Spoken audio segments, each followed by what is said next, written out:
At this time, we just want to open up the microphone. If anybody wants to share a few words, you're welcome to it. Yeah. There's a water there. Yeah.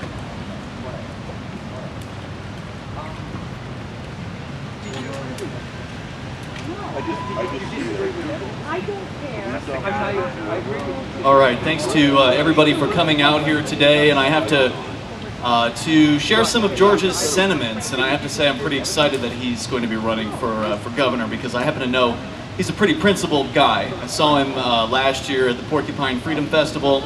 Are you coming back out this year to the Porcupine Freedom Festival? Yeah. Yes, Right absolutely. on. Looking forward to seeing you there. It starts on the 17th, so this coming Monday. A bunch of the people you see here are all going to be up in Lancaster, and it's going to be a great time. Over 1,000 liberty-loving people. The synergy's fantastic. The ideas are they're catchy, and look forward to seeing you there. Just a few further thoughts on some of the things George was pointing out. You know, we know that the government doesn't listen, and if they do listen, we know they don't do anything about what they've listened to, because they don't have to.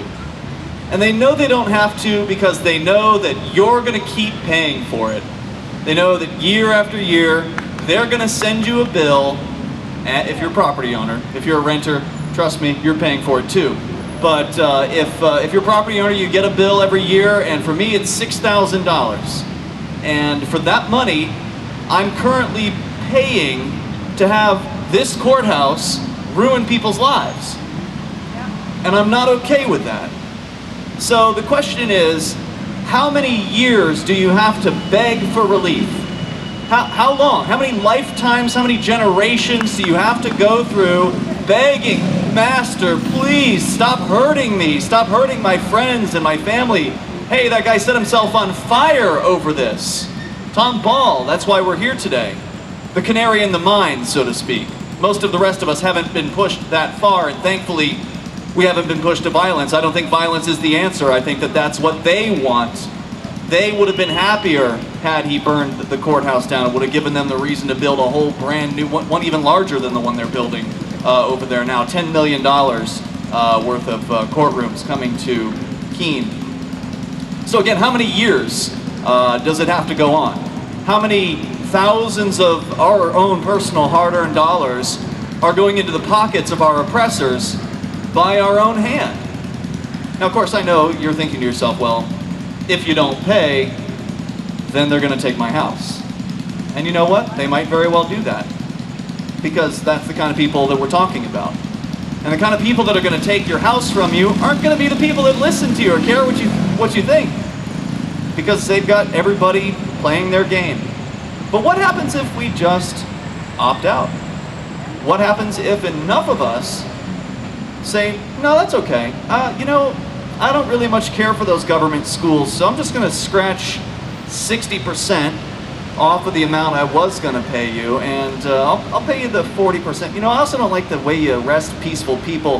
How about 30%? I'll give you 30% this time around. What are they going to do? How many families are they willing to throw into the streets? Because, you know, what normally happens is you know, in these cases where they take people's houses from them, or they get close to it, they threaten, and there's years worth of threats that go about, and then finally, eventually, the city council or the town council will vote to take the house. And then eventually they go and they take it. But usually they're taking houses from somebody who's died, for instance, you know, like an old lady or something passed away in her home and there's no one else to inherit it. They'll take something like that. Because usually the people that are holdouts on paying taxes, they pay up at the last moment. Because who wants to lose their house? But the ridiculousness of this idea, just think about what happens. So they want your money, so they threaten you, and you don't pay them, and then eventually they take your house from you, and then what?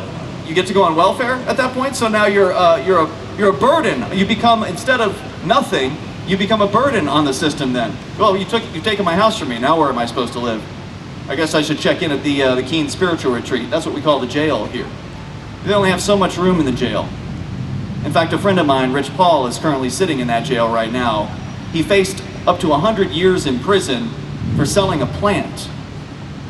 We're in the live free or die state, and you can go to prison for selling plants, for selling flowers that I've seen growing here in this very central square. So I think it needs to end, and I think that we need to really consider what our role needs to be, besides going through the political process, which I support. Now, currently I'm supporting you, George, on this.